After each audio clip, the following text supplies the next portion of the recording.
Meron ho kasing binong tatlong emergency medical assistance teams ang Pilipinas na nakahandang i-deploy para naman tumulong kasunod ng tumamang napakalakas na lindol dyan sa Myanmar at Thailand.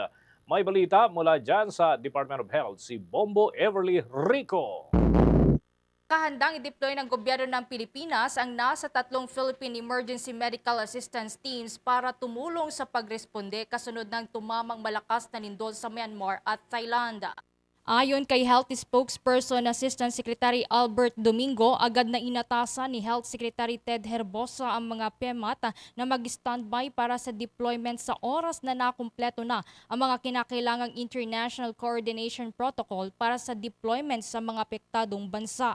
Patuloy din na niya ang pakikipag-ugnayan ng ahensya kay Pangulong Ferdinand Marcos Jr. para sa karagdagan pang mga direktiba habang nakikipag-ugnayan ang Pilipinas sa mga karatig na bansang tinamaan ng 7.7 magnitude na lindol. Kaugnay niya, narito ang bahagi ng pahayag ni Health Spokesperson Assistant Secretary Albert Domingo. Para sa tatlong Philippine Emergency Medical Assistance Teams o PEMAT ang handang tumulong pagkatapos ng lindol sa Myanmar at Thailand.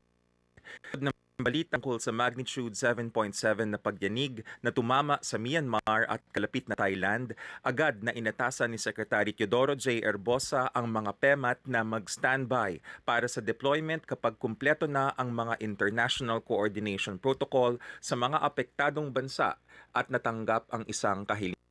Samantala, tinukoy na Assistant Secretary Domingo ang tatlong PEMAT na handang ipadala para sa humanitarian medical assistance na kinabibilangan niya ng PEMAT Metro Manila, PEMAT Luzon at PEMAT Visayas. Ang mga ito ay kinikilalaan niya para sa kanilang international humanitarian deployment.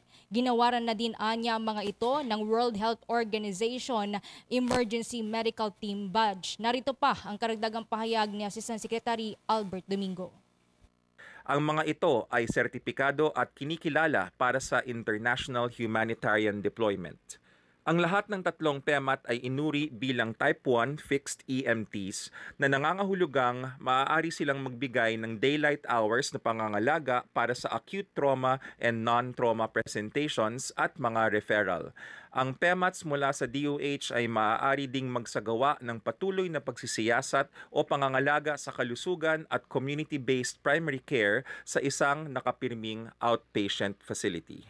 Kung matatandaan nga Bombo Dennis, Bombo Victor, ay nauna nang i-deploy ng Department of Health ang mga miyembro ng PEMAT o Philippine Emergency Medical Assistance Teams mula sa Jose B. Lingad Memorial General Hospital na kabilang yan sa PEMAT Luzon at Dr. Jose N. Rodriguez Memorial Hospital and Sanitarium na kabilang naman sa PEMAT Metro Manila doon sa Turkey matapos nga tumama noon itong malakas din na 7.8 magnitude na lindol noong Pebrero ng taong 2023.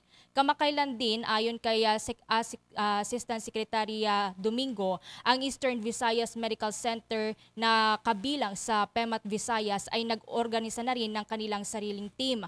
Matandaan na tumama nga itong 7.7 na magnitude na lindol malapit dun sa ikalawang pinakamalaking syudad sa Myanmar sa Mandalay pasado tanghali kahapon ng Marso 28.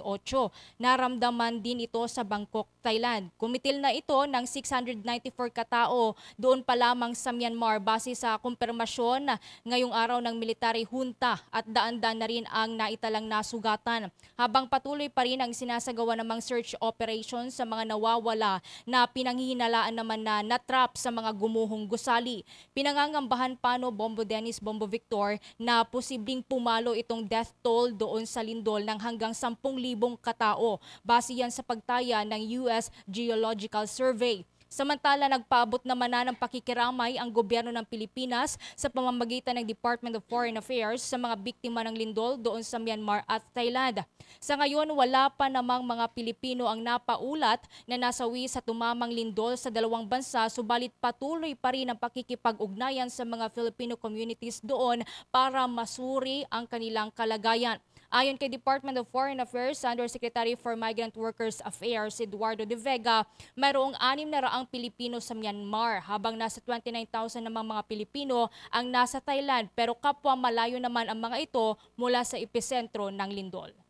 Okay, Bombo Ever? Yes, Bombo Dennis. Okay, nais ko lang malaman, paano distribution ng itong medical emergency team na ito? 3 team pala ito, Bombo Ever, ano? So, ilan yung mapupunta sa Myanmar at ilan naman dun sa Thailand dahil pareho itong affected ng naturang malakas na pagyanig. Sa ngayon, Bombo Dennis, wala pang eksakto na bilang ng medical team na ipapadala doon sa Myanmar at gayon din sa Thailand. Pero tiniyak ng Department of Health na sa oras na makumpleto na, kasi meron pang proseso yan, Bombo Dennis, na kailangang makumpleto bago ipadala itong mga tinatawag na PEMAT o yung Philippine Emergency Medical Assistance Teams. Ito yung unang proseso na kailangan nilang makumpleto, yung International Coordination na Protocol doon sa mismong bansa kung saan sila ipapadala, which is yung Myanmar at Thailand. Sa oras na makumpleto na yan, Bombo Dennis, ay naka-standby naman na itong mga PEMAT na ito, yung mga miyembro nila, at ipapadala sila sa oras na maging okay na yung mga kinakailangang dokumento at ipapadala na sila ng gobyerno ng Pilipinas. Okay, with that, maraming salamat, Bombo Ever. Para sa Bombo Network News, Bombo Everly Rico nag-uulat para sa #1 in most trusted radio network in the country, Bombo Radio Philippines. Basta Radio, Bombo!